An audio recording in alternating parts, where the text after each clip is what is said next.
मुझे सच में बहुत अफसोस है मिस्टर सेन। मेरी कार से आपका एक्सीडेंट हो गया था। उसी हादसे की वजह से आप पूरे 100 दिनों तक कोमा में रहे। क्या कहा? पूरे 100 दिन। हाँ, पूरे 100 दिन। अब समझ आया।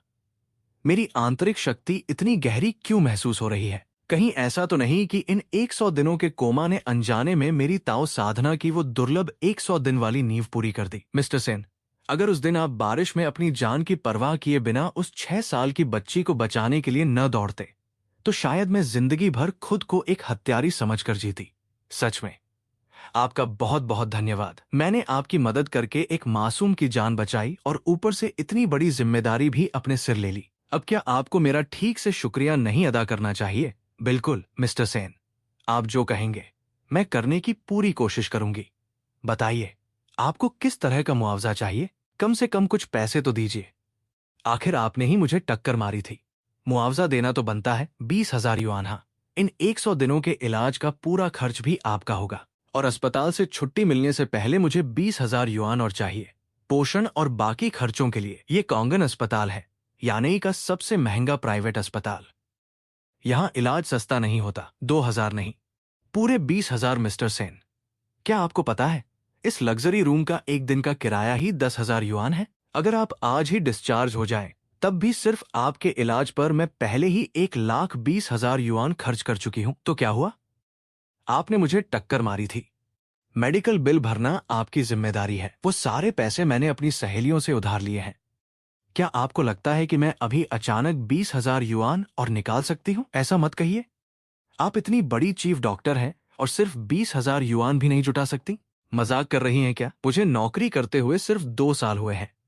हर महीने घर की ईएमआई और कार की किस्त मिलाकर 20,000 युआन से भी ज्यादा चली जाती है। अगर मैं सब कुछ बेच दूं, तो शायद आपके लिए 8,000 युआन और जुटा पाऊं। यही मेरी आखिरी सीमा है। लेकिन आप चिंता मत कीजिए, मैं आपको लिखित उधारनामा दे देती हूं। जैसे ही पैसे कमाऊंगी, आपका एक एक पैसा लौटा दूंगी। समझी? मेरी हालत तो ऐसी है कि मेरे पास एक रोटी खरीदने तक के पैसे नहीं हैं। मैं 100 दिन तक कोमा में था। इस दौरान मेरे किराए वाले बेसमेंट का कॉन्ट्रैक्ट खत्म हो गया और मकान मालिक ने मेरा सारा सामान बाहर फेंक दिया। जब तक आप पैसे कमाकर लौटाएंगी, तब तक तो मैं किसी पुल के नीचे भूख से मर चुका हूंगा। आपका कोई परिवार नहीं है क्या? उनसे संपर्क नहीं किया जा सकता? मैं अनाथ हूं। अगर मेरा कोई अपना होता, तो 3 महीने तक कोमा में रहने के बाद भी क्या एक भी इंसान मुझे देखने फल की टोकरी लेकर नहीं आता? मुझे माफ कीजिए, मैंने आपकी दुखती रग छेड़ दी। माफी की कोई जरूरत नहीं।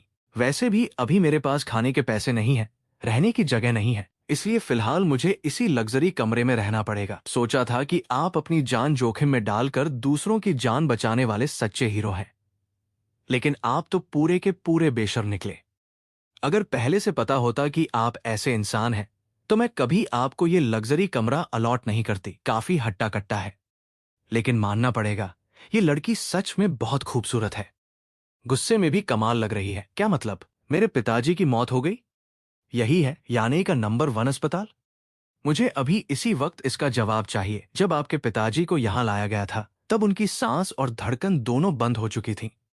हमने उन्हें बचाने की पूरी कोशिश की। झूठ। इमरजेंसी में ले जाने से पहले तक मेरे पिताजी मेरा हाथ पकड़कर मुझसे बात कर रहे थे। सिर्फ 5 मिनट के अंदर उनकी मौत कैसे हो सकती है? आप लोग अपनी गलती छिपा रहे हैं। सब लोग सुनिए, इस अस्पताल के लापरवाह डॉक्टरों ने मेरे पिता की जान ले ली। अगर आज मुझे इंसाफ नहीं मिला, तो मैं इस पूरे अस्पताल पर ताला लगवा दूंगा। कृपया शांत हो जाइए, जरा मुझे देखने दीजिए। इस बुजुर्ग को कोई नहीं बचा सकता। जल्दी से अस्पताल के डायरेक्टर को बुलाइए। रुकिए, कुछ तो गड़बड़ है। ये बुजुर्ग मरे नहीं हैं, ये सिर्फ गहरे कोमा में है। इनके गले में कुछ फंस गया है, जिसकी वजह से सांस रुक गई है। बस वो चीज निकालनी होगी और दिल की धड़कन को दोबारा सक्रिय करना होगा। लगता है ये मोटा आदमी बहुत बड़ा अमीर है और मैं यहाँ खाने के पैसे तक नहीं जुटा पा रहा। लगता है किस्मत खुद चलकर मेरे पास आ गई। सिक्योरिटी, पहले इनके परिवार को शांत कराइए। अरे, आपका नाम क्या है? लाओ चेंग। आप ये क्या कर रहे हैं? मेरा नाम डॉन जुआ है। और तुम कौन हो? मैं सैनमो हूँ, दुनिया का सबसे बेहतरीन डॉक्टर। अस्पताल के मरीजों वाला पायजामा पहनकर खुद को दुनिया का सबसे बड़ा डॉक्टर बता रहे हो?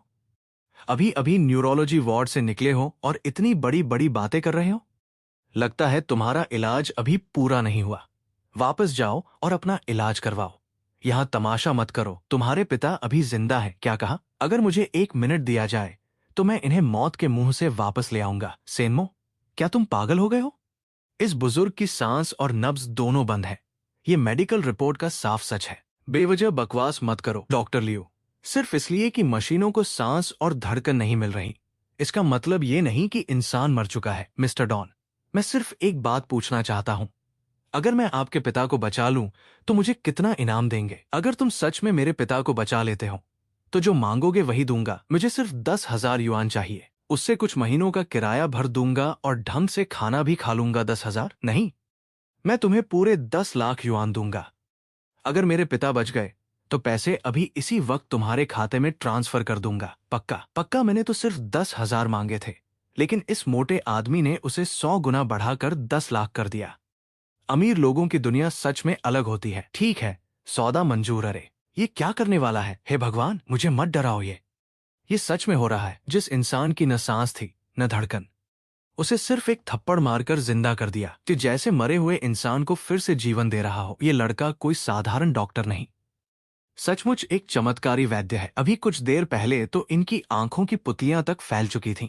फिर ये अचानक सांस कैसे लेने लगे? इसने ऐसा किया कैसे? इसने तो मरीज को छुआ तक नहीं, सिर्फ एक नजर देखकर समझ गया कि वो अभी जिंदा है। पापा, बहुत अच्छा हुआ आप वापस आ गए। अरे कैसी वापसी? मैं मरा ही कब था? बस चावल का बड़ा सा गोला गले में फंस गया था। न उसे निगल पा रहा था, न बाहर निकाल पा रहा था। हाँ, मिस्टर डॉन बिल्कुल सही कह रहे हैं। बाप बेटे का भावुक मिलन बाद में भी हो जाएगा। पहले ये बताइए, जो 10 लाख युआन देने का वादा किया था वो कब देंगे? 10 लाख? मुझे समझ नहीं आ रहा आप किस बारे में बात कर रहे हैं। तीखी आंखें, पतले होंठ, टेढ़ी नाक और हमेशा नीचे झुके हुए होंठ। चेहरा देखकर ही पता चल रहा है कि कितने कंजूस, लालची और स्वार्थी इंसान हो। क्या तुम मुझसे पैसे वसूलने आए हो? हिम्मत तो देखो तुम्हारी। बस किस्मत अच्छी थी, अंधे के हाथ बटेर लग गई और मेरे पिता बच गए। इसके लिए मैं शुक्रगुजार हूं, लेकिन मुंह खोलते ही 10 लाख मांगना, इतना पैसा मैं नहीं दूंगा। कितने बड़े बेशर्म इंसान हो। ऊपर से शरीफ बनने का नाटक करते हो, लेकिन निकले एहसान फरामोश मैंने अपने कानों से सुना था। अभी कुछ देर पहले आपने खुद कहा था, अगर ये मेरे पिता को बचा ले तो जो मांगेगा वही दूंगा। 10 लाख भी कोई समस्या नहीं। तुम इससे क्या मतलब? अभी तो मैंने इस अस्पताल से भी हिसाब नहीं लिया है। मेरे पिता बिल्कुल ठीक थे, लेकिन इन निकम्मे डॉक्टरों ने उन्हें मरा हुआ घोषित कर दिया। अगर इस लड़के ने उन्हें नहीं बचाया होता तो मेरे पिता जिंदा ही श्मशान पहुंच जाते। आज मुझे इसका जवाब चाहिए, वरना सीधा अदालत में मुलाकात होगी। क्या आप झूठ बोल रहे हैं? बस बहुत हो गया, मुझे आपका पैसा नहीं चाहिए, और डॉक्टर सेन के मामले की भी कोई जांच मत कराइए। कैसा रहेगा? ठीक है, मान गया। तुम्हारी मेडिकल स्किल वाकई अच्छी है, हालात को समझकर फैसला लेना जानते हो। इस बात के लिए मैं तुम्हारी तारीफ करता हूं। तुम सच में कमाल हो। मैं, सेनमो, खुद को बहुत मोटी चमड़ी वाला समझता था, लेकिन तुम्हारे सामने तो मैं भी नया खिलाड़ी निकला। आज समझ आया कि ताकतवर से भी ताकतवर होता है, और बेशर्म से भी बड़ा बेशर्म लड़के क्या मुसीबत मोल लेना चाहता है? नहीं, मुझे तो बस लगा कि हमारी सोच काफी मिलती जुलती है, इसलिए जाते जाते तुम्हें एक बात बता देता हूं। क्या बात? तुम्हारे दिल में बहुत बड़ी समस्या है। मेरा अंदाजा है कि ठीक 1 घंटे के अंदर तुम्हें दिल का जोरदार दौरा पड़ेगा। ये जानलेवा बीमारी है, इसे सिर्फ मैं ठीक कर सकता हूं। जब आधुनिक दवाइयां जवाब दे देंगी, तब सिर्फ पारंपरिक चीनी चिकित्सा ही तुम्हारी जान बचा पाएगी। सीधी बात करो। फिर से पैसे ऐंठना चाहते हो, है ना? बिल्कुल, लेकिन इस बार ज्यादा नहीं मांगूंगा। 1 लाख युआन नकद लेकर आ जाना, मैं तुम्हें बचा लूंगा। इसके माथे पर साफ लिखा है कि इसकी किस्मत खराब चल रही है। हाल ही में जिस काम में भी पैसा लगाया होगा, नुकसान ही हुआ होगा। शायद 1 लाख युआन जुटाना भी इसके लिए आधी जान देने जैसा होगा। मेरे साथ चाल चलने की हिम्मत करता है? जो भी किसी तांत्रिक गुरु से दुश्मनी मोल लेता है, उसका अंजाम कभी अच्छा नहीं होता। ठीक है, आज मैं यहीं बैठकर इंतजार करूंगा। पूरे 1 घंटे तक देखता हूँ मुझे कैसे हार्ट अटैक आता है, तो फिर अपने अंतिम संस्कार की तैयारी भी कर लेना। इस बार अगर खुद स्वर्ग का राजा भी आ जाए, तब भी मैं तुम्हारा इलाज नहीं करूंगा। अपने आप को समझता क्या है? मुझे धोखा देने की कोशिश कर रहा है? क्या तुम्हें लगता है कि मैं अभी भी वही पुराना सैनमो हूँ, वही कमजोर इंसान जिसे हर कोई कुचल देता था? अब मेरे पास 122 साल की ताओवादी साधना की शक्ति है। अब हालात पूरी तरह बदल चुके हैं। पहले जब भी मेरा सामना रुयान से होता था तो उसके सामने सिर उठाकर बात करने की भी हिम्मत नहीं होती थी। उसकी खूबसूरती ऐसी थी कि मेरी जुबान तक लड़खड़ा जाती थी। लेकिन अब हालात बदल चुके हैं। अब मैं उससे बेझिझक मोलभाव भी कर सकता हूँ और खुलकर मजाक भी। यही तो है ड्रैगन एंड टाइगर माउंटेन के उत्तराधिकारी का असली आत्मविश्वास, कुरुयान। अब से सैनमो की जिम्मेदारी तुम्हारी है। उसे होश आए, अभी आधा घंटा भी नहीं हुआ। बहुत अच्छा। अब जब वो जाग चुका है तो उसका पूरा मेडिकल चेकअप करवा दो। अगर सब कुछ सामान्य रहा तो तुम्हारी सारी चिंता खत्म हो जाएगी। तुम्हें किसी तरह की सजा भी नहीं मिलेगी। आपको कुछ नहीं पता, वो आदमी बहुत बड़ा बेशर्म है। बेशर्म, हाँ, लेकिन ऐसा बेशर्म जो मरे हुए इंसान को भी जिंदा कर दे। मजाक मत करो। अगर आज वो वहां नहीं होता तो मेरा पूरा करियर खत्म हो जाता। मुझे उसका ठीक से शुक्रिया अदा करना चाहिए। डॉक्टर इन, मेरी सलाह मानिए।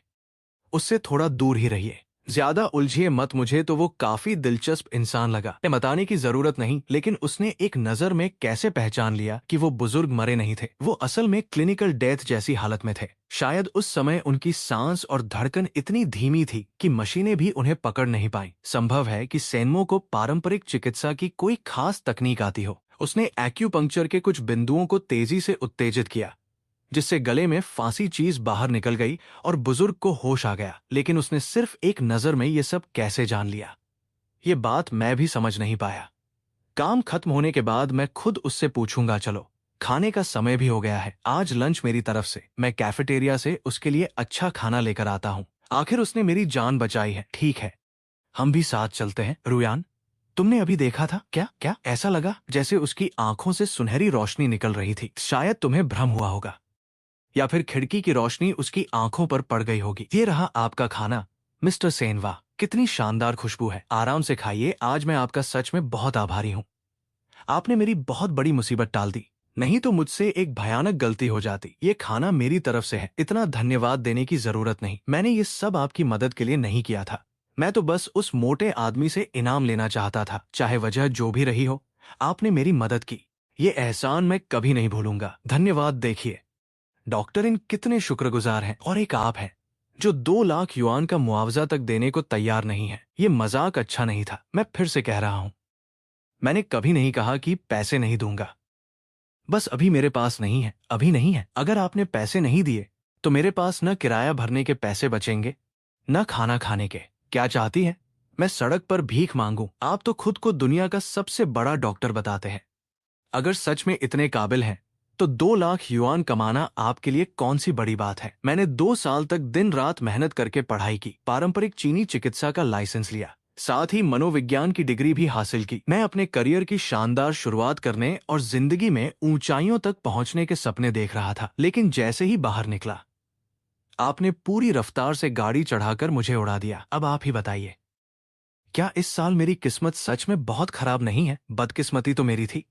उस दिन मैं एक जरूरी ऑपरेशन के लिए भागते हुए अस्पताल लौट रही थी। किसे पता था कि रास्ते में आपकी गाड़ी से टक्कर हो जाएगी? कोई बात नहीं, मेरे गुरु ने कहा था कि इस साल मेरी किस्मत प्यार के मामले में चमकने वाली है। और जिस तरह आप मुझे टक्कर मारकर सीधे मेरी बाहों में आ गिरी, उससे तो साफ लगता है कि हमारा मिलना किस्मत में लिखा था। हो सकता है आगे चलकर हम दोनों बस सपने देखना बंद कीजिए। मिस्टर सेन, मेरी सलाह मानिए। रुयान के बारे में सोचना भी मत। उसे चाहने वाले अमीर और होनहार लड़कों की लाइन शिंजी स्ट्रीट से लेकर फूडा स्क्वायर तक लगी रहती है। आपके लिए वहां कोई जगह नहीं है। डॉक्टर इन, इनकी बातों पर ध्यान मत दीजिए। जितना समझाओ उतना ही ज्यादा उड़ने लगते हैं। वैसे बताइए, आपने कैसे पहचान लिया कि वो बुजुर्ग मरे नहीं थे? जब कोई इंसान सच में मरता है तो बुझी हुई मोमबत्ती की तरह उसके शरीर से जीवन पूरी तरह खत्म हो जाता है। लेकिन जब मैंने उस बुजुर्ग को देखा तो उनके दिल के पास चेहरे पर हल्की सी लालिमा बाकी थी। उसी से समझ गया कि वो मरे नहीं हैं, बल्कि मौत जैसी गहरी बेहोशी में है। फिर आपने उन्हें जिंदा कैसे किया? बहुत आसान था। मैंने उनके लिनपिन बिंदु पर जोर से प्रहार किया, जिससे दिल की धड़कन दोबारा सक्रिय हो गई। उसी झटके से गले में फांसा चावल का गोला भी बाहर निकल आया। बस इतना ही कमाल है। इतनी गहरी मौत जैसी हालत में तो मशीनें भी कुछ नहीं पकड़ पाती, और आपने बिना किसी हिचकिचाहट के इलाज शुरू कर दिया। इतनी हिम्मत कहाँ से आई? अगर मेरे अंदर हिम्मत ही न होती तो मैं दुनिया का सबसे बड़ा डॉक्टर कैसे कहलाता? इलाज तो आपका शानदार था, लेकिन आखिर में एक गलती कर बैठे। उस आदमी ने आपको बेवकूफ बना दिया और आपको एक पैसा भी नहीं मिला। ऐसी बात नहीं है। मैं उससे बहस ही नहीं करना चाहता था। वो मुझे बहुत हल्के में ले रहा है। मैं सैनमो हूं, इतना मशहूर डॉक्टर। अगर एक नए नवेले अमीर आदमी को भी सबक न सिखा पाए तो फिर मेरा नाम ही क्या? वाह, ये बात तो सही कही आपने। तो क्या सच में डॉन जुआ के दिल में कोई गंभीर बीमारी है? सिर्फ बीमारी नहीं, बहुत बड़ी बीमारी है। पश्चिमी चिकित्सा उसका कुछ नहीं कर सकती। सिर्फ मैं ही उसे बचा सकता हूँ। फिर वही रहस्यमयी बातें और लोगों को बेवकूफ बनाने की कोशिश। ठीक है डॉक्टर लियो, अगर आपको मेरी बात पर भरोसा नहीं है तो क्या मेरे साथ एक शर्त लगाएंगी? कौन सी शर्त? अगर वो डॉन जुआ खुद मेरे पास इलाज की भीख मांगने वापस आया तो आपको मुझे अपने घर में रखना होगा। पूरे 3 महीने मैं आपके घर मुफ्त में रहूंगा, मुफ्त का खाना खाऊंगा और किराया भी नहीं दूंगा। और जो 2 लाख युआन का मुआवजा आप पर बाकी है उसे भी आराम से 3 साल में चुका देना। क्या कहती हैं? लेकिन अगर वो वापस नहीं आया तो मैं सेनमो खुद मान लूंगा कि मैं सिर्फ बड़ी बड़ी बातें करने वाला निकम्मा इंसान हूं। कल दोपहर मैं अस्पताल से डिस्चार्ज होकर चला जाऊंगा और आपकी गाड़ी से जो एक्सीडेंट हुआ था उसे भी यहीं खत्म मान लेंगे। 2 लाख युआन का एक पैसा भी नहीं लूंगा। ठीक है, लेकिन सिर्फ बातों पर भरोसा नहीं किया जा सकता। चलो इसे लिखित में करते हैं। यहां साइन करो और साथ में अपना अंगूठा भी लगा दो। मन ही मन जब ये मुस्कुराती है तब तो इसकी खूबसूरती सच में जान ले लेती है। क्या देख रहे हो? अगर मैं तुम्हें नहीं देखूंगा तो मुझे कैसे पता चलेगा कि तुम मुझे देख रही हो? इतनी खूबसूरत लड़की अगर सामने हो तो उसे निहारना तो बनता है। बेशर्म कहीं कह रहे नहीं, उस मोटे डॉन से तुलना करोगी जो वादा करके पल भर में भूल जाता है, तो मैं तो अभी भी बहुत शरीफ हूं। मेरी इज्जत तो सिकाडा के पंख जितनी पतली और साफ है। ठीक है, तुम दोनों सच में बड़े मजेदार हो। ये आवाज कहीं सुनी हुई लग रही है। लगता है ये चेन सेंजी है। अरे ये तो डॉन जुआ है। क्यों डॉक्टर लियो? मैंने कहा था ना, मुझे पहले से पता था कि तुम मन ही मन मुझ पर फिदा हो चुकी हो। तभी तो मेरे साथ शर्त लगाने का बहाना बनाया ताकि मेरे साथ रहने का मौका मिल जाए। जरा भी शर्म नहीं आती तुम्हें? बस करो, बेवजह सपने देखना बंद करो। मान लिया कि डॉन जुआ को हार्ट अटैक आ गया, लेकिन इसका मतलब ये नहीं कि वो तुम्हारे सामने हाथ जोड़कर इलाज करवाएगा। कोई बात नहीं, इंतजार करते हैं, सब पता चल जाएगा। मेरी छाती। मैंने कहा था ठीक 1 घंटे बाद, न 1 मिनट पहले, न 1 मिनट बाद सच में हार्ट अटैक आ गया।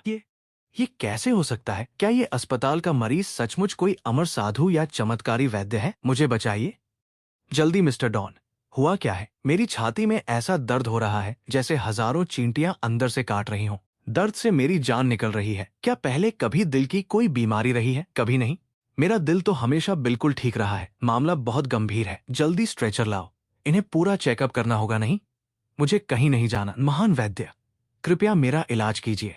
अब मुझसे दर्द सहा नहीं जा रहा। अरे मिस्टर डॉन, बेहतर होगा पहले एक्सरे और बाकी जांच करवा लीजिए। क्या पता 20,000 युआन में ही आपकी बीमारी ठीक हो जाए, जबकि मेरे इलाज की फीस तो पूरे 1 लाख युआन है। आप तो इतने हिसाबी किताबी इंसान हैं, फिर इतना नुकसान क्यों उठाना चाहते हैं? नहीं, कृपया मुझे बचा लीजिए, मैं पैसे लेकर आया हूँ। पूरे 1 लाख युआन में बिना पैसे देखे इलाज शुरू नहीं करता। ये मेरा नियम है। मेरे मोबाइल में ऑनलाइन बैंकिंग है, अभी ट्रांसफर कर देता हूँ। अरे मेरा मोबाइल कहाँ है? आपका पुराना फोन एक्सीडेंट में टूट गया था, मैंने आपके लिए नया फोन खरीद दिया है। अच्छा, तो अभी पैसे ट्रांसफर कीजिए बॉस। पहले भुगतान फिर इलाज।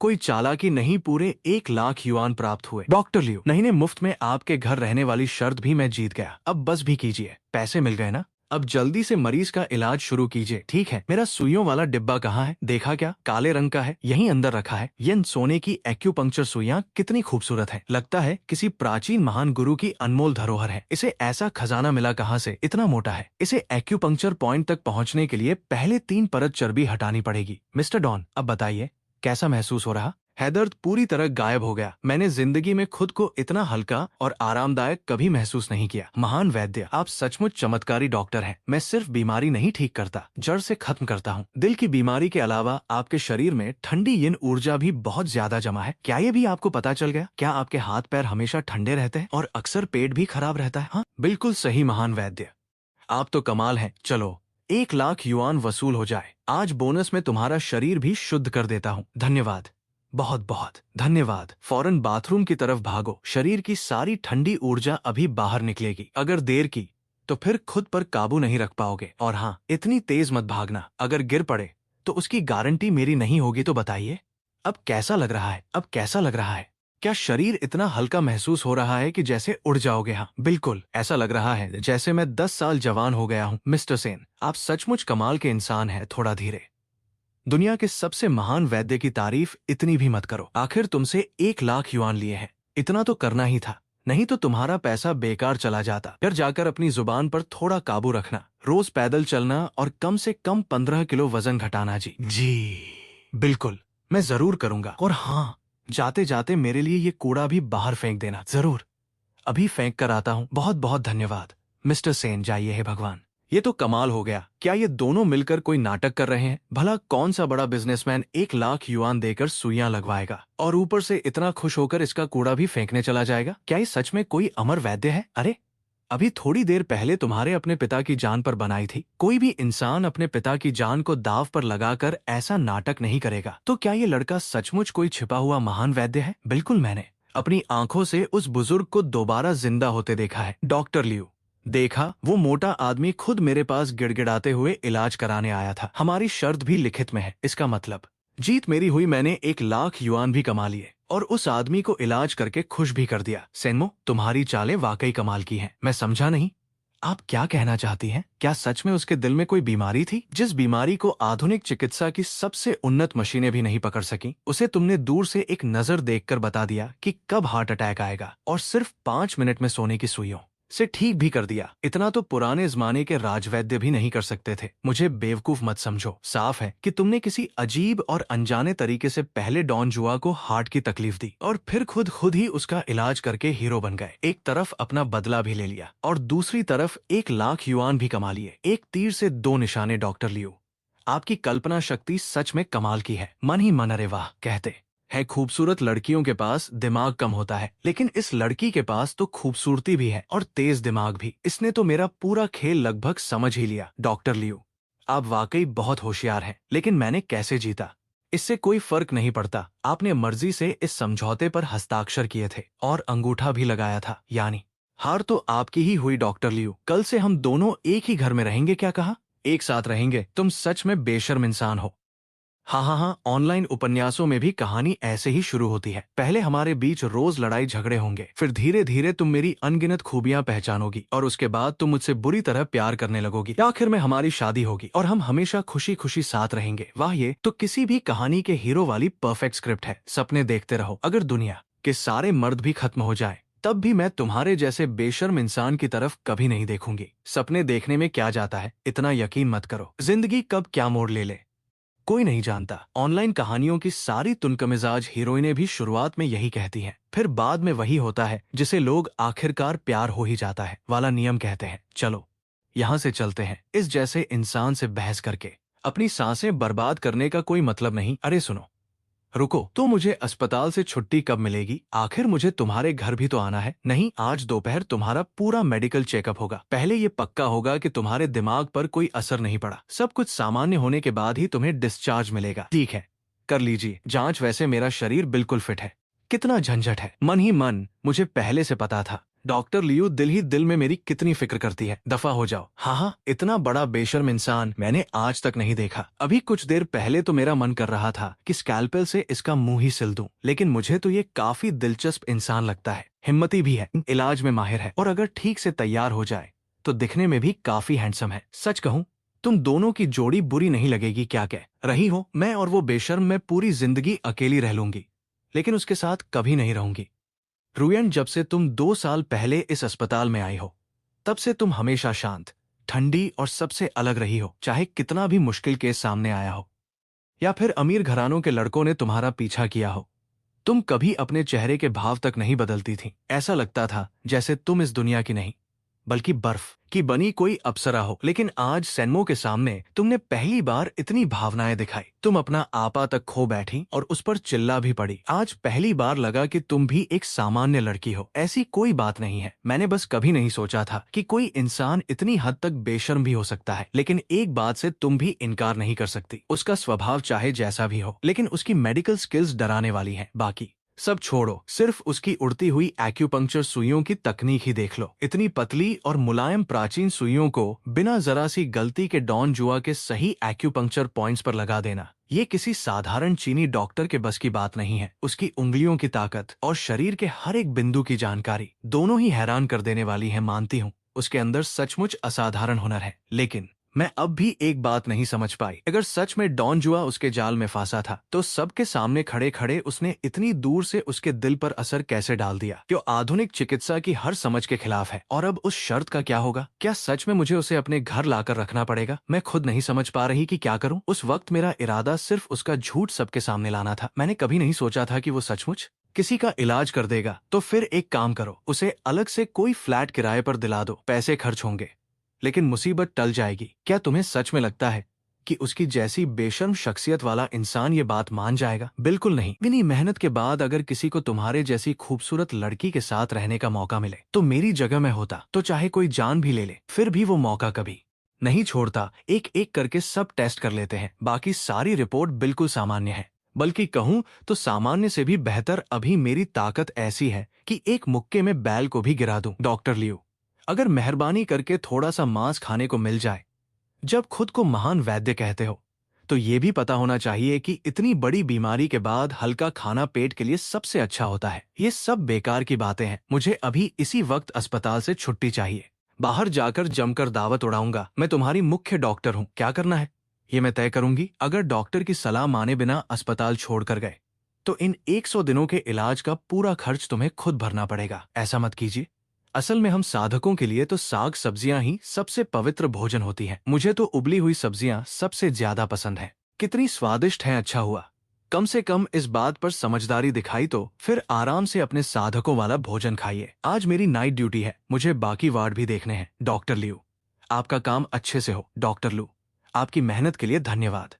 मन ही मन 1,20,000 युआन अगर मुझे बेच भी दिया जाए तब भी इतने पैसे नहीं जुटेंगे। घास फूस खाकर तो काम नहीं चलेगा। कोई है मेरे लिए KFC की एक बड़ी बकेट भेज दो और 2 बर्गर भी। दादाजी, आप ठीक हैं? कमरे में बैठे बैठे बोर हो गया था, सोचा थोड़ा टहल लूं और ताजी हवा खाऊं, लेकिन पैर फिसल गया और टखना मुड़ गया। लगता है अब मानना ही पड़ेगा कि मैं बूढ़ा हो गया हूँ। दादाजी, शरीर का बूढ़ा होना प्रकृति का नियम है, लेकिन दिल हमेशा 18 साल का रहना चाहिए। यही तो असली जवानी है। वाह बेटा, तुम्हारी सोच बहुत अच्छी है। आइए दादाजी, धीरे धीरे धीरे चलिए। आपका कमरा कौन सा है? मैं आपको छोड़ देता हूँ। 2106। अरे कितनी अच्छी बात है। वो तो मेरे कमरे के ठीक ऊपर है। मैं 2015 में हूँ। तुम वही नौजवान हो ना जिसने सड़क पर एक छोटी बच्ची को बचाने के लिए अपनी जान जोखिम में डाल दी थी और खुद कार की टक्कर खाकर 3 महीने तक कोमा में रहा? दादाजी, लगता है आपको मेरी पूरी कहानी पता है। मन ही मन लग रहा है जैसे आज मेरे ऊपर महानता का तेज चमक रहा हो। हाँ, जो अपनी जान की परवाह किए बिना किसी और की जान बचाए उसे महान कहना बिल्कुल सही है। तो फिर आपका ये सम्मान मैं खुशी खुशी स्वीकार करता हूँ। आइए दादाजी, पहले आपको कमरे तक पहुँचा दूं। लीजिए,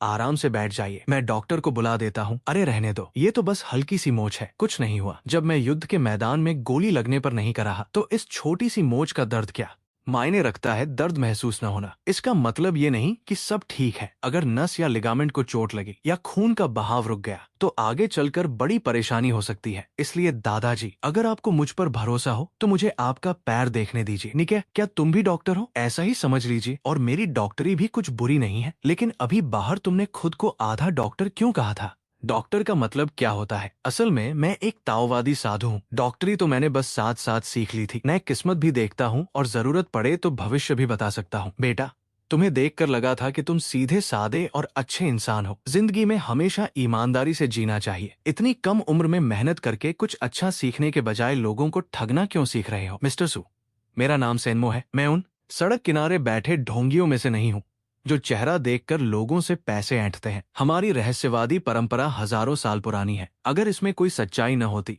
तो ये परंपरा आज तक जिंदा नहीं रहती। लेकिन अगर आप पहले से ही मान चुके हैं कि भविष्य बताना सिर्फ धोखा है तो फिर हमारे बीच बात करने का कोई मतलब नहीं। चलता हूँ।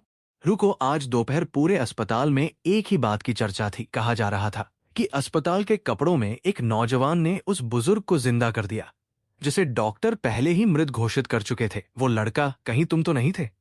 वो मैं ही था। अगर तुम्हारी डॉक्टरी इतनी कमाल की है कि मरे हुए इंसान को भी बचा सकते हो तो फिर ये भविष्य बताने और किस्मत देखने का काम क्यों करते हो? मिस्टर सू, एक बात साफ कर दूं, सड़क पर बैठे ढोंगी हमारी असली परंपरा का हिस्सा नहीं है। ऐसा करते एक बार आपका भविष्य देखकर बता देता हूँ। फीस सिर्फ 2,000 युआन। अगर मेरी एक भी बात गलत निकली तो मैं आपको 4,000 युआन वापस दूंगा। ठीक है, 2,000 युआन की शर्त मंजूर है। काफी आत्मविश्वास है तुम्हें। चलो देखते हैं तुम्हारी असलियत मिस्टर सू। एक नर्स ने बताया कि आपका टखना गलियारे में मुड़ गया था। मैं आपको देखने आई हूँ। सेनमो, तुम यहाँ क्या कर रहे हो? मिस्टर सू को एक छोटा सा सबक सिखा रहा हूँ। सबक? तुम एक मरीज हो और ये रिटायर्ड जनरल हैं। तुम इन्हें क्या सिखाओगे? डॉक्टर लियो, अच्छा हुआ आप आ गईं। आप ही गवाह बनिए। ये लड़का बड़ी बड़ी बातें करते हुए मेरा भविष्य बताने की जिद कर रहा है। मेरे परिवार के बारे में आपने इसे कुछ बताया तो नहीं? बिल्कुल नहीं। मरीज की निजी जानकारी पूरी तरह गोपनीय होती है। ठीक है सेनमो, मैं तुम्हें मुश्किल सवाल नहीं पूछूंगा। भविष्य की बातें छोड़ो, बस इतना बताओ कि मेरी जिंदगी में कितने बच्चे हुए हैं। सेनमो ध्यान से चेहरा देखता है। ऊंचा और चौड़ा माथा, सीधी नाक, घनी और बराबर भौहें, ये सब बताते हैं कि आपकी संतान का योग बहुत अच्छा था। लेकिन आपकी किस्मत में मूल रूप से 3 बेटे और 2 बेटियां लिखी थीं। अफसोस, पहला बेटा और पहली बेटी जन्म के समय ही इस दुनिया से चले गए। इसलिए आज आपके 2 बेटे और एक बेटी हैं। ये कैसे पता? पहली बार जुड़वा बच्चे हुए थे, एक बेटा और एक बेटी। लेकिन प्रसव के दौरान ज्यादा खून बह जाने से दोनों को बचाया नहीं जा सका। वो हादसा मेरी और मेरी पत्नी की जिंदगी का सबसे बड़ा दर्द बन गया। ये बात तो मेरे तीनों बच्चों को भी नहीं पता और इस लड़के ने सिर्फ एक नजर में सब जान लिया। ये लो 2000 युआन। आजकल पैसों की थोड़ी तंगी चल रही है। बहुत बहुत धन्यवाद मिस्टर सुअगर। और कोई काम नहीं है तो अब मैं चलता हूँ। अरे, इतनी आसानी से जाने की कोशिश मत करो। मुझे बेपरवाह बनने का ये नाटक मत दिखाओ। बैठो बैठो, बात अभी खत्म नहीं हुई है। मन ही मन ये बूढ़े साहब तो बात तुरंत समझ जाते हैं। मिस्टर सू, अब बताइए क्या जानना चाहते हैं? मेरे 2 बेटे और एक बेटी हैं। आजकल तीनों क्या कर रहे हैं? आपका बड़ा बेटा बहुत शांत और गंभीर स्वभाव का है। वो राजनीति में है और आज ऊंचे पद पर बैठा हुआ है। दूसरा बेटा थोड़ा तेज मिजाज का है। जवानी में उसने आपको बहुत परेशान किया होगा, लेकिन आज वो एक सफल बिजनेसमैन है। उसकी दौलत अब अरबों में पहुंच चुकी है। जहां तक आपकी बेटी की बात है, उसके चेहरे पर सम्मान और तेज साफ दिखाई देता है। वो देश की शीर्ष वैज्ञानिकों में से एक और देश के लिए बहुत बड़ा योगदान दे रही है। मिस्टर सू, सच कहूं तो आपने अपने तीनों बच्चों की बहुत शानदार परवरिश की है। लड़के, तुमने कहीं पहले से मेरी जानकारी तो नहीं जुटा रखी? दादाजी, मुझे कार ने टक्कर मारी थी। मैं 100 दिन से ज्यादा कोमा में रहा। आज सुबह ही होश आया है और दोपहर से डॉक्टर लियू ने मेरा पूरा मेडिकल चेकअप करवाया। उन्होंने रात 8 बजे के बाद ही मुझे छोड़ा। इतने कम समय में मैं आपकी जानकारी कहाँ से निकालता? और फिर आपकी बेटी तो देश की सुरक्षा से जुड़ी वैज्ञानिक है। मेरे जैसा आम आदमी उनके बारे में जानकारी कैसे जुटा सकता है? बात तो सही है, ज्यादा बातें मत बनाओ। ये लो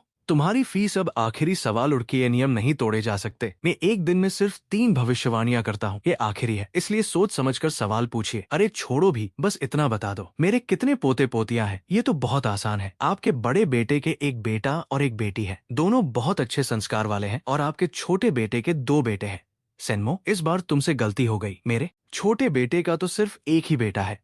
चलो, अब नियम के मुताबिक मुझे मेरे 2000 युआन वापस दो। मैं भी सोच रहा था, भला कोई हर बात इतनी सटीक कैसे बता सकता है? आखिर तुम भी अधूरे खिलाड़ी निकले। मिस्टर सू, मैं पहले ही कह चुका हूँ कि आपके छोटे बेटे का स्वभाव बहुत उग्र है। ऊपर से वो बेहद अमीर भी है। उसके आसपास खूबसूरत औरतों की कभी कमी नहीं रहती। क्या आपको पूरा यकीन है कि उसका सच में सिर्फ एक ही बेटा है? तुम्हारा मतलब उसका बाहर भी एक बेटा है? मेरी गणना के अनुसार वो बच्चा इस साल ठीक 5 साल का हो चुका है। मैं तुम्हारी बात पर क्यों भरोसा करूं? बहुत आसान है, अभी उन्हें फोन कीजिए। जरा इशारों इशारों में बात छेड़िए, सच अपने आप सामने आ जाएगा। ठीक है, ऐसा ही करते हैं। हेलो पापा, इतनी रात को फोन किया है, सब ठीक तो है ना?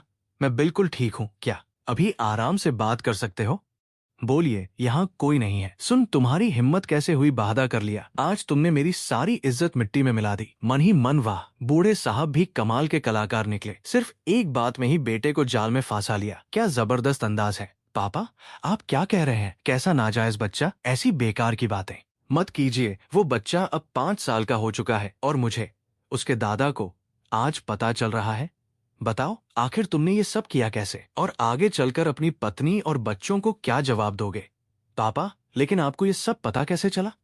मन ही मन, सिर्फ 2000 युआन में बढ़िया कमाई हो गई। मिस्टर सू, तीनों भविष्यवाणियां पूरी हो गईं और इस बार आप हार गए। सेनमो, क्या इस दुनिया में सचमुच ऐसी रहस्यमयी विद्या होती है? अगर नहीं होती तो फिर आई चिंग को सभी प्राचीन ग्रंथों का आधार क्यों कहा जाता है? उसे तो ज्ञान और सृष्टि के नियमों का स्रोत माना जाता है। मिस्टर सू, इस दुनिया की हर चीज कुछ अटल नियमों पर चलती है। जो उन नियमों को पूरी तरह समझ ले वो इंसान नहीं भगवान जैसा बन जाता है। तो क्या तुम उन नियमों को जानते हो मिस्टर सू? इनकी बातों में मत आइए। अगर ये सच में दुनिया के सारे नियम जानते होते तो क्या एक वक्त के खाने के पैसे तक नहीं होते और दूसरों के घर मुफ्त में रहने की कोशिश करते? डॉक्टर लियो, मैं तो बस कुछ दिन तुम्हारे घर रहना चाहता था, फिर से मेरी बेइज्जती शुरू कर दी। युवावस्था भी कितनी खूबसूरत होती है मिस्टर सू। आप गलत समझ रहे हैं। इनके और मेरे बीच वैसा कुछ भी नहीं है। हाँ हाँ, लेकिन मेरी नजरें कभी धोखा नहीं खाती। प्यार भी बड़ी अजीब चीज है। कुछ लोग पूरी जिंदगी साथ रहते हैं फिर भी उनके दिल कभी नहीं मिलते, और कुछ लोग पहली ही मुलाकात में समझ जाते हैं कि सामने वाला वही इंसान है जिसकी उन्हें तलाश थी। तुम दोनों भी शायद उसी दूसरी तरह के लोग हो। पहली नजर का प्यार। सेनमो, तुम्हें जरा भी शर्म नहीं आती? प्यार में शर्म कैसी? मिस्टर सू, मुझे अब एक जरूरी काम है, चलता हूँ। सेनमो, क्या तुम्हें पता भी है कि वो बुजुर्ग असल में कौन थे? बिल्कुल, वो यानाई के पूर्व उच्च अधिकारी हैं जो अब रिटायर हो चुके हैं। जब उनकी पहचान जानते थे तो फिर उन्हें बेवकूफ बनाने की हिम्मत कैसे हुई? क्या तुम्हें अपनी जान की परवाह नहीं? डॉक्टर लियो, बेवकूफ बनाना शब्द ठीक नहीं है। मैंने उनकी किस्मत देखी, उन्होंने तय की हुई फीस दी। ये धोखा कैसे हुआ?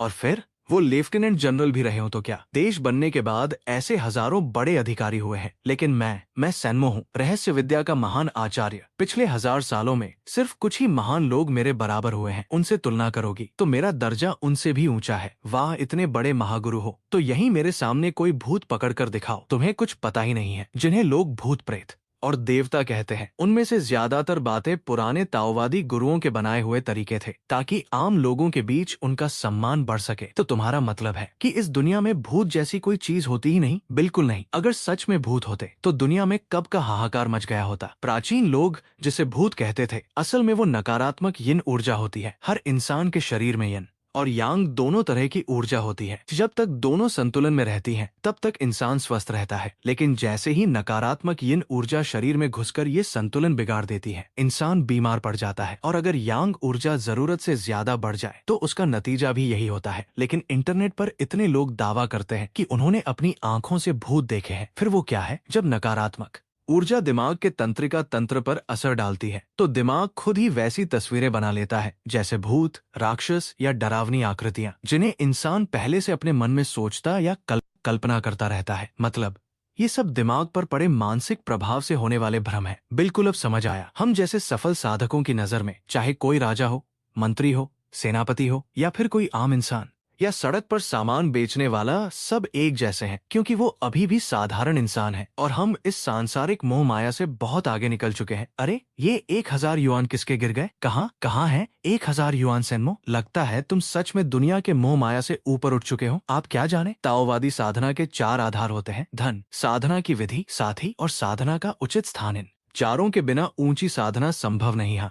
हाँ महान गुरुजी, अब आराम कीजिए, कल सुबह मैं आपका डिस्चार्ज करवा दूंगी। सुबह के 7 बज चुके हैं, बस थोड़ी देर ध्यान लगाया था और देखते देखते 8 घंटे निकल गए। ये छोटी सी डॉक्टर सच में कमाल की है। कमाल है, 100 दिन तक कोमा में रहने के बाद भी इनके सारे शारीरिक संकेत एक सामान्य इंसान से भी ज्यादा बेहतर हैं। ये सच में अजीब बात है। बेटा, तुमने बचपन से कोई मार्शल आर्ट सीखी है? बुजुर्ग गुरुजी, आपकी नजर सच में बहुत तेज है। सच कहूं तो मार्शल आर्ट की बात करें तो आज की दुनिया में मेरा कोई मुकाबला नहीं। फिर शुरू हो गया अपनी तारीफ करने। अच्छा, बहुत अच्छा। तो दुनिया के सबसे बड़े योद्धा, मेरी तरफ से तुम्हें बधाई। आज से तुम आधिकारिक तौर पर अस्पताल से डिस्चार्ज हो। बहुत बहुत धन्यवाद गुरुजी। इतनी औपचारिकता की जरूरत नहीं मिस्टर सु। मैं अपना सामान लेकर निकल ही रहा था। क्या आपको मुझसे कुछ कहना था? ये मेरा दूसरा बेटा है सुवेई। इसका स्वभाव बहुत जल्दबाज है, इसी वजह से मैं हमेशा इसकी चिंता करता रहता हूँ। कल मैंने अपनी आंखों से तुम्हारी काबिलियत देखी, इसलिए आज तुमसे एक गुजारिश है। सारा, इसका चेहरा देखकर इसका भविष्य बता दो। मिस्टर सू, आपने तो पूरी जिंदगी सेना में बिताई है। आप जैसे लोग तो इन बातों पर सबसे कम भरोसा करते हैं। मैं जिद्दी नहीं हूँ। कल तुमने जो भी कहा था सब सच निकला, इसलिए बस इतना जानना चाहता हूँ कि कहीं ये लड़का किसी बड़ी मुसीबत में तो नहीं फांसने वाला। ओए लड़के, तुम मेरे पिता को अपनी चालबाजियों से बेवकूफ बना सकते हो, लेकिन मुझे नहीं। सच सच बता, किस प्राइवेट जासूस से पता करवाया था कि मेरा एक नाजायज बेटा भी है? चुप रह, अपना मुंह बंद रख। पापा, ये लड़का मुश्किल से 20-22 साल का होगा। क्या ये सच में इतना महान हो सकता है जैसा आप कह रहे हैं? मुझे तो लगता है इसने आपको ही बेवकूफ बना दिया है। मिस्टर सू, आप खुद को कुछ ज्यादा ही महत्वपूर्ण समझ रहे हैं। क्या आपको लगता है कि मैं सिर्फ 6000 युआन के लिए एक रिटायर्ड लेफ्टिनेंट जनरल को फंसाने की योजना बनाऊंगा? मेरी फीस बहुत महंगी होती है, 6,000 तो बस शुरुआत थी। एक बार मेरे पिताजी को तुम पर पूरा भरोसा हो जाता, फिर तुम लाखों ऐंठते। बिल्कुल सही कहा। इसीलिए अगर चाहते हो कि मैं तुम्हारा चेहरा देखकर भविष्य बताऊं, तो शुरुआती फीस होगी 1 लाख युआन। पापा, सुना आपने? अब खुद ही मान रहा है कि ये ठग है। चुप रहो सेनमो। एक भविष्यवाणी की फीस पूरे 1 लाख युआन। 1 लाख युआन सिर्फ तुम्हारे लिए है। एक भविष्यवाणी की फीस पूरे 1 लाख क्यों?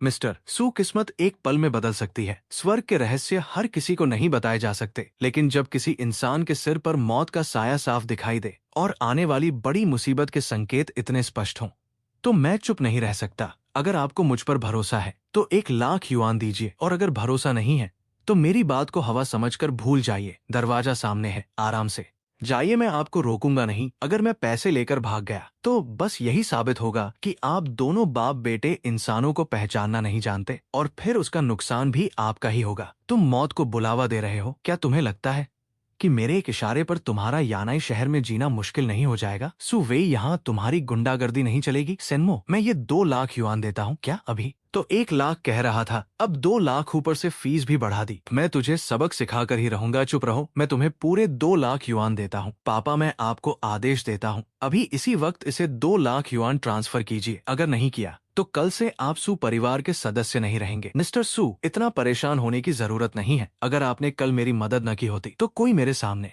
2 करोड़ युआन भी रख देता, फिर भी मैं उसकी तरफ देखता तक नहीं। उस मूर्ख की बातों पर ध्यान मत दो। सीधे ये बताओ, मेरे बेटे पर कौन सी मुसीबत आने वाली है? अगर मेरा अंदाजा सही है तो हाल ही में आपने शहर का एक बड़ा सरकारी प्रोजेक्ट अपने हाथ में लिया है। हाँ, यानाई का लॉन्गमेन ब्रिज प्रोजेक्ट मुख्य निर्माण पूरा हो चुका है। बस 15 दिन बाद उद्घाटन होना है। इतनी घटिया क्वालिटी का पुल और उस पर उद्घाटन की तैयारी? क्या ये कोई मजाक है? युवा महाशय, क्या आपका मतलब है कि लॉन्गमेन ब्रिज में गंभीर निर्माण संबंधी खामियां हैं? मुझ पर झूठा इल्जाम मत लगाओ। मैं मानता हूं कि मैं बहुत सी गलतियां करता हूं, लेकिन इस तरह के बड़े सार्वजनिक प्रोजेक्ट में मैं कभी घटिया सामान इस्तेमाल नहीं करता। तुम नहीं करते, लेकिन क्या तुम्हारे अधीन काम करने वाले भी नहीं कर सकते? जब सामने करोड़ों का मुनाफा हो तो क्या हर कोई ईमानदार रह पाता है? नामुमकिन। लेकिन इस प्रोजेक्ट का इंचार्ज तो मेरे बड़े भाई शियाओ वेई हैं। वो परिवार का हिस्सा है, उन्हें पैसों की कोई कमी नहीं। वो मुझे कभी धोखा नहीं देंगे। शियाओ वेई, वही औरत जिसे तुमने बाहर रख छोड़ा है? पापा, ऐसा मत कहिए। वो आपके सबसे छोटे पोते की असली माँ है। मिस्टर सू, क्या किसी औरत के प्यार ने आपका दिमाग पूरी तरह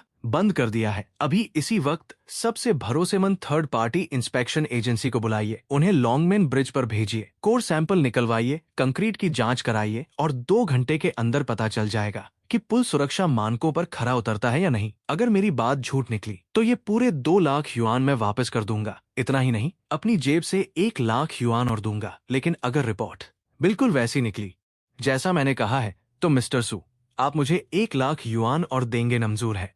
युवा महाशय, सच सच बताइए, आपको कितना यकीन है? 100% मिस्टर सू।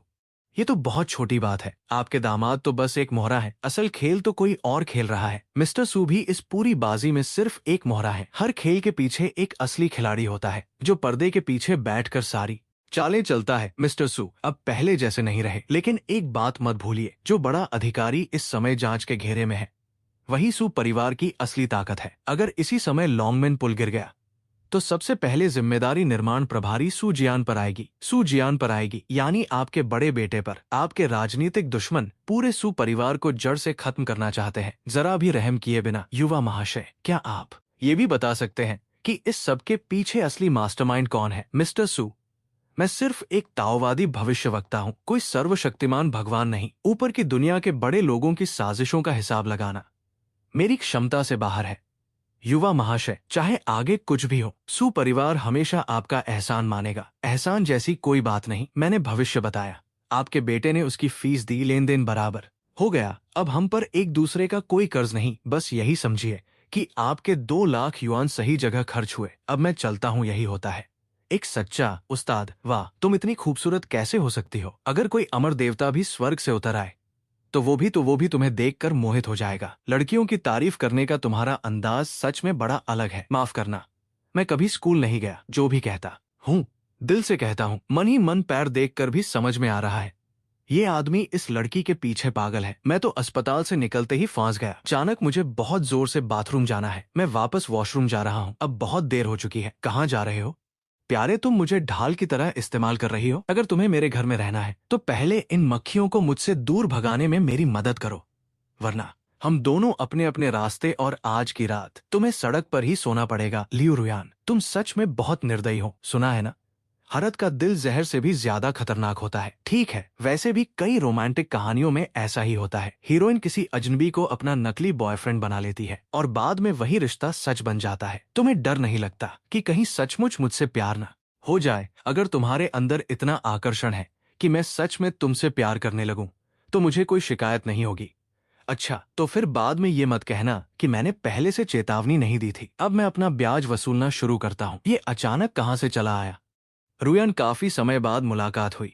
मिस्टर सेन, आपको कई बार कह चुकी हूँ, कृपया मुझे डॉक्टर लू कहकर बुलाइए। मैं नहीं चाहती कि मेरा बॉयफ्रेंड कुछ गलत समझे। मैं सेन ग्रुप से हूँ, मेरा नाम सेन वेन है। क्या मैं आपका उपनाम जान सकता हूँ? मेरा भी उपनाम सेन ही है। हाँ, रुयान हमेशा कहती थी कि उसका बॉयफ्रेंड है। मुझे लगता था वो सिर्फ मुझे मना करने का बहाना बना रही है, लेकिन आज पता चला वो सच बोल रही थी और उसने तो सच में एक बहुत ही खास इंसान ढूंढ लिया। मिस्टर सेन, आप सच में गलत समझ रहे हैं। सेनमो, ये कैसी बेकार की बातें कर रहे हो? रुयान, मुझे पता है कि तुम मुझे पसंद करती हो। मुझे पाने के लिए तुमने बहुत कोशिशें की हैं, लेकिन कृपया मुझे थोड़ा और समय दे दो, क्योंकि सच कहूं, मैं अभी तक ये तय नहीं कर पाया कि तुम्हारे लिए मेरे दिल में क्या है। ये आखिर हो क्या रहा है? मेरी बर्फ जैसी ठंडी देवी इस अनजान आदमी के पीछे इतनी दीवानी कैसे हो गई? सैनमो, चाहे कुछ भी हो जाए, मैं पूरी जिंदगी तुम्हारे साथ रहूंगी। क्या तुम मुझे मना कर सकते हो? और ये जनाब अब भी नखरे दिखा रहे हैं। ऐसा सीन तो कोई फिल्म डायरेक्टर भी शूट करने की हिम्मत नहीं करेगा। रुयान, मुझे भूल जाओ, मैं ऐसा इंसान नहीं हूँ जो सिर्फ एक ही लड़की पर रुक जाए। इतने बड़े जंगल को छोड़कर मैं सिर्फ एक पेड़ के लिए नहीं रुक सकता। बस मुझे अपने पास रहने दो। मैं तुम्हारे घर रह लूंगा, तुम्हारी देखभाल करूंगा। ठीक है, मेरे पास पैसे हो या न हो, मुझे कोई फर्क नहीं पड़ता। मुझे सिर्फ तुम पसंद हो। ठीक है, तो कुछ समय साथ रहकर देखते हैं। अगर निभ गया तो ठीक, वरना अलग हो जाएंगे। ठीक है, मैं पूरी कोशिश करूंगी। रुयान, क्या तुम सच में इसके साथ रहने वाली हो? बिल्कुल नहीं। मिस्टर सेन, आपके प्यार और सम्मान के लिए धन्यवाद, लेकिन हमारे बीच ऐसा कुछ नहीं हो सकता। धाई सेनमो, चलो यहाँ से चलते हैं। उस सैनमो नाम के आदमी की पूरी जानकारी निकलवाओ, जितनी जल्दी हो सके। नाटक खत्म हो गया। अब तक मुझे पकड़े क्यों हुए हो? दुनिया के आखिर तक जब तक समंदर सूख नहीं जाता, तो फिर ये बातें किसी और लड़की से करना। अरे रुयान, जोर से मत पकड़ो, मेरे पैर की उंगलियां टूट जाएंगी। धन्यवाद। डॉक्टर लियो, एक बात समझ नहीं आती, तुम इतनी खूबसूरत हो, फिर भी स्पोर्ट्स कार की जगह इतनी बड़ी 5 मीटर लंबी रेंज रोवर क्यों चलाती हो? ये तुम्हारी पर्सनैलिटी से बिल्कुल मेल नहीं खाती। तो तुम्हारे हिसाब से मुझे कौन सी कार चलानी चाहिए?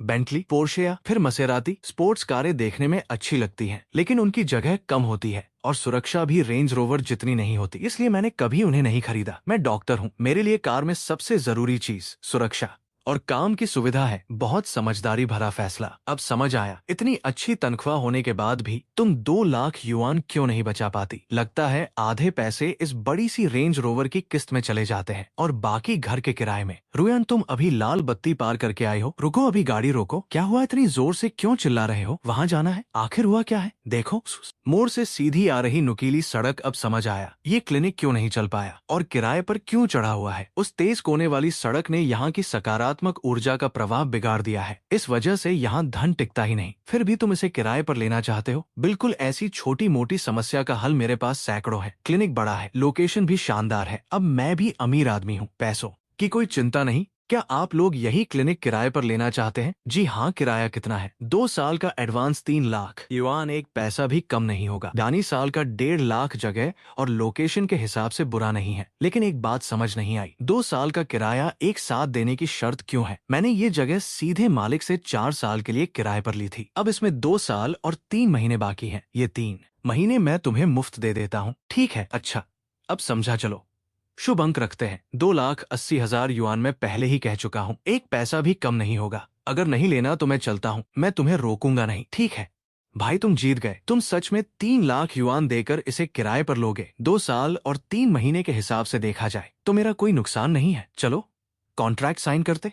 पेमेंट कब करोगे? अभी इसी वक्त। अरे, क्या तुम दूसरी जगह भी नहीं देखोगे? इतनी जल्दी क्या है? जो चीज मुझे पसंद आ जाए उसे लेने में देर नहीं करता। उम्मीद है बाद में पछताओगे नहीं। मैं सेनमो अपने फैसलों पर कभी पछतावा नहीं करता। आज से मेरी नई शुरुआत होगी। तुम सच में बेवकूफ हो। 200 वर्ग मीटर की जगह है, ढंग से देखे बिना ही पैसे दे दिए। क्या मजाक है? बेवकूफ मैं नहीं, तुम हो 200 वर्ग मीटर, 3 अलग अलग डिस्प्ले एरिया और इतनी शानदार इंटीरियर सजावट सिर्फ 3 लाख युआन में 2 साल से ज्यादा। ये तो लगभग मुफ्त के बराबर है। वैसे तुम्हारे पास इतना पैसा आया कहाँ से? आज सुबह मैंने बूढ़े सू के बेटे सुवेई की किस्मत देखी थी उससे 2 लाख युआन मिले और कल के 1 लाख मिलाकर किराया पूरा हो गया। सेनमो, तुम तो कमाल हो। बूढ़े सू और उसके बेटे दोनों को ही अपने जाल में फांसा लिया। इसे धोखा देना मत कहो, मैं अपनी असली काबिलियत से कमाता हूँ। देखो, सू वेई ने मुझे 1 लाख युआन और भेज दिए। इसका मतलब जानते हो? मतलब मेरी भविष्यवाणी सही निकली और उसने खुशी खुशी हार मान ली। आखिर तुमने उसे बताया क्या था? जानना चाहती हो? नहीं, तुम यहीं अपना बड़ा सपना पूरा करो, मैं जा रही हूँ। पोको,